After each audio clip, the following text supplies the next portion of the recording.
It's a lot going on in the world, depending on what side of the veil, which side of the veil you're actually viewing life, the mirror.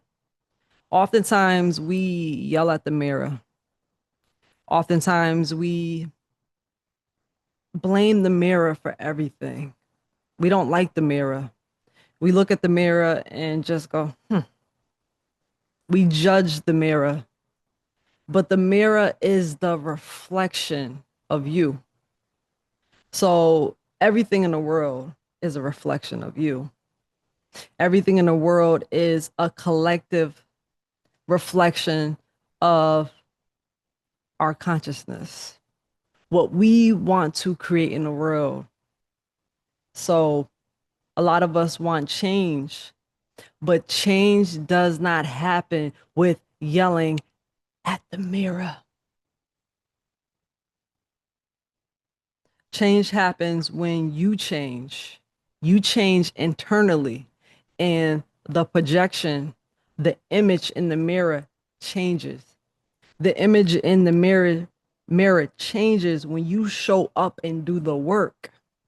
You can say you want change all day, but do you believe it? You can say you want change all day, but are you showing up for yourself?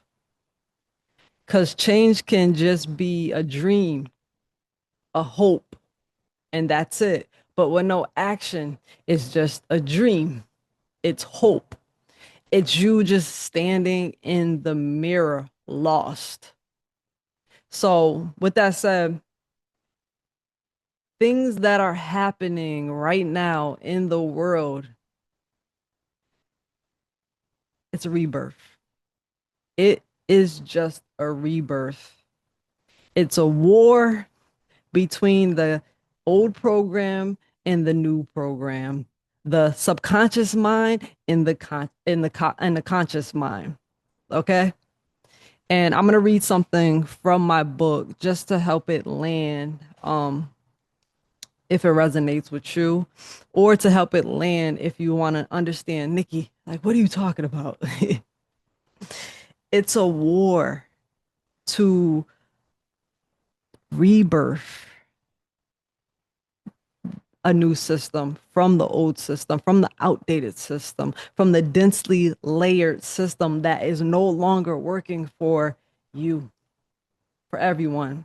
So collectively, do not allow the obstacle to be the distraction. But I got to do this, but I got to do that. But what's going on here, Nikki? But what's going on here? Is the image changing because you are a victim to the obstacle? No. Collectively, if we want change, we have to change. You change your mind, you change your thoughts, you change your life. You change your inner world, you change your outer outer world. So collectively, aka you change the image in the mirror, and the mirror is your life. The mirror is everything that you're looking at right now. You want to change things, you have to change yourself. So let me run this back again. Do not allow the distraction to be your obstacle. The obstacle to change things in the mirror, that I'm gonna run it back.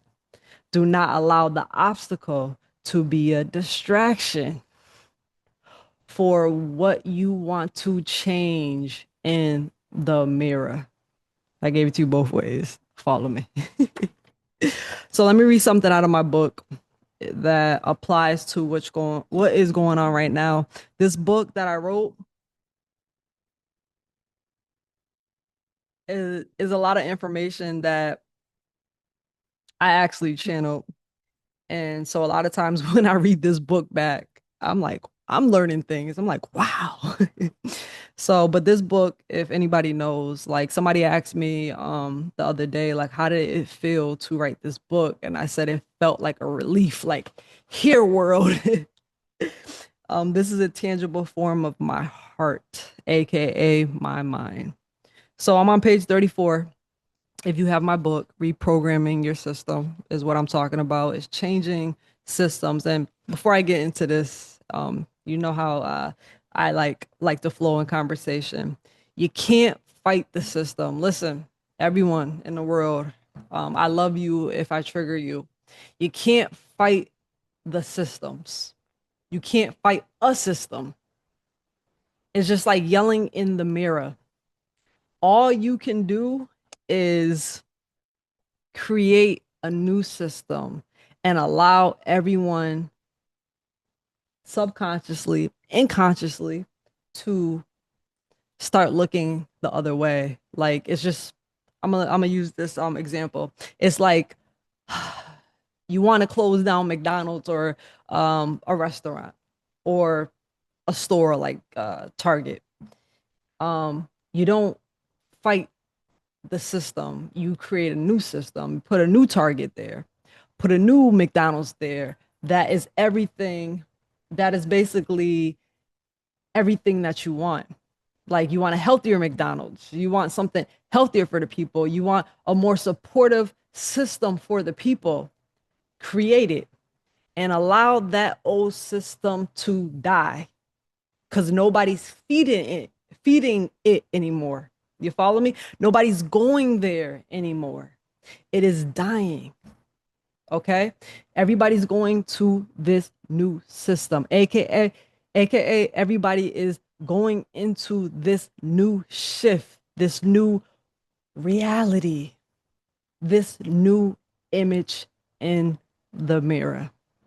All right, let's get into it. Page 34.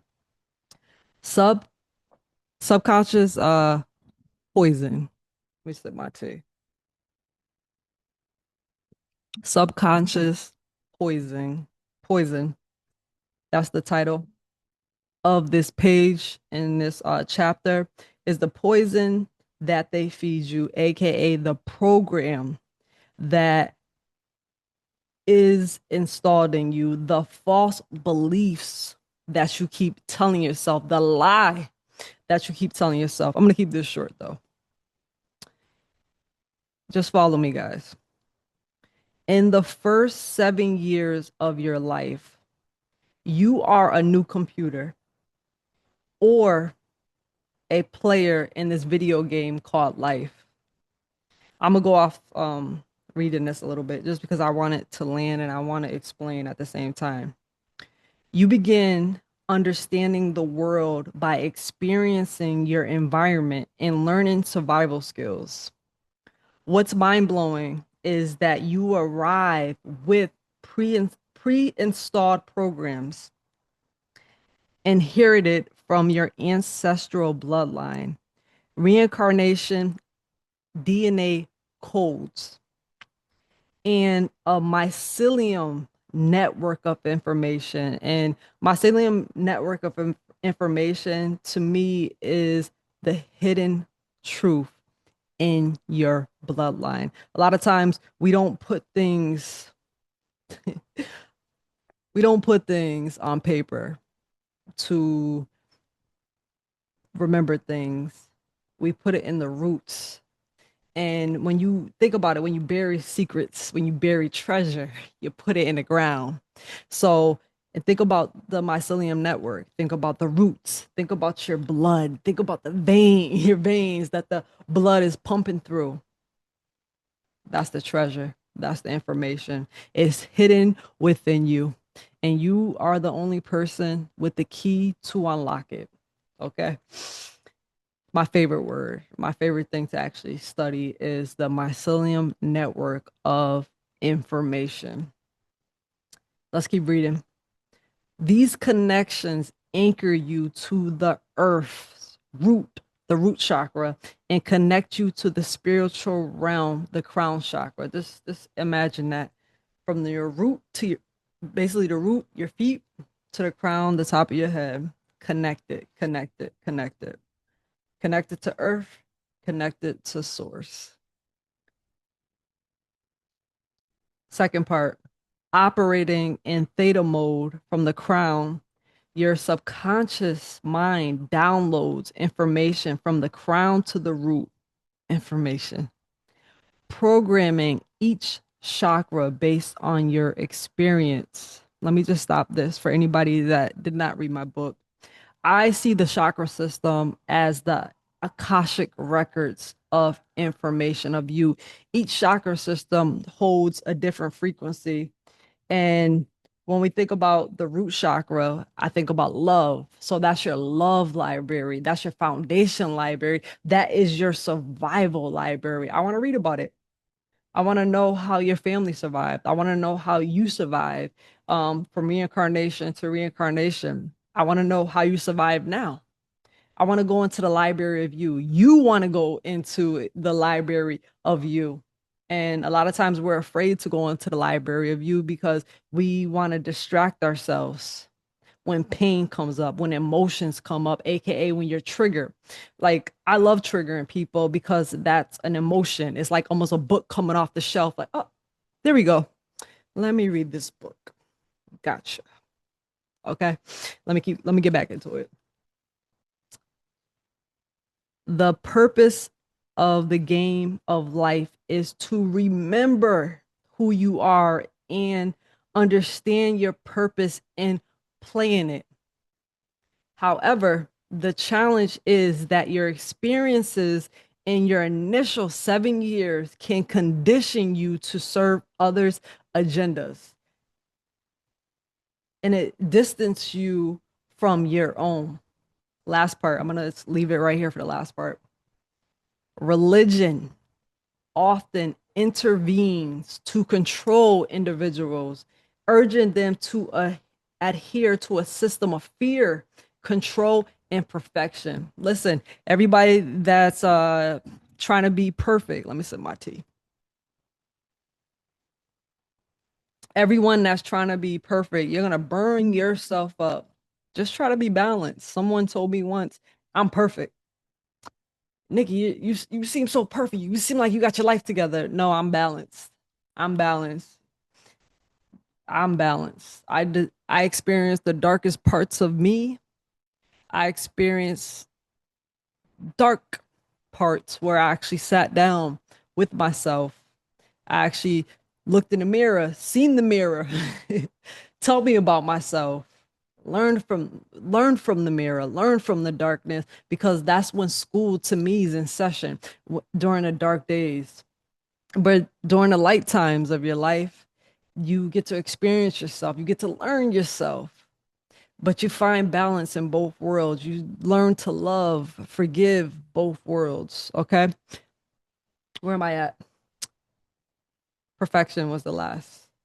The concept of sin and the threat of going to hell, which is reincarnation back to earth, if you generally want the truth, are just tools to manipulate people into playing a game they did not choose. And let me just stop real quick before I land this. So people call hell and they feel like, Earth's a prison. You're not really in prison because each soul has sovereignty. We could have free will. We could do what we want, right? So, but this is a very, very dense, heavy suit, costume, human, color, um, avatar body, and it's heavy for the soul. So when things feel heavy, you feel like a prisoner, right? So, if anything, playing the game with a heavy suit is hell for people, okay? Because people want to be free. They don't want to feel like they're in prison. So, if you don't know what I'm saying, listen, anything that I'm saying, please uh comment on this video because I love I love to I love to engage in conversation because we both learn from each other in conversations, okay? Uh and I love when people ask me questions. I just love it. I love it. Where am I at now?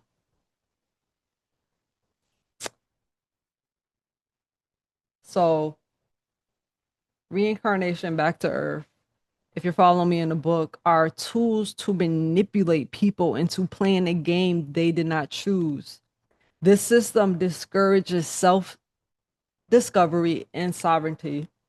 The truth is that freedom and remembrance lie within you, but accessing it requires the old system to crumble, often manifesting as war, as a protest, nervous breakdowns, depression, and disease. I'm going to leave it right there, page 34. Listen, you can't fight the mirror. Just because you have an obstacle in front of you, you can't fight the mirror. Collectively, if we want change to happen, we have to be the change. Each one of us takes time to change with things within us. And it could be simple as I just want to see the world differently. So if you want to see the world differently and you want things to be fair, you want things to change, you have to be the change first. You have to see it in your mind energetically and then allow it to project physically in the world. Listen, stay rich. I love you guys. If you haven't gotten my book yet, get it. This is just not a book to read. This is this is you getting back to you. And please, if you have my book, write all in it. And when you write in it, tag me in it if you want to share because I love you learning you and basically this is soul school and helping you reprogram outdated systems and heal your bloodline.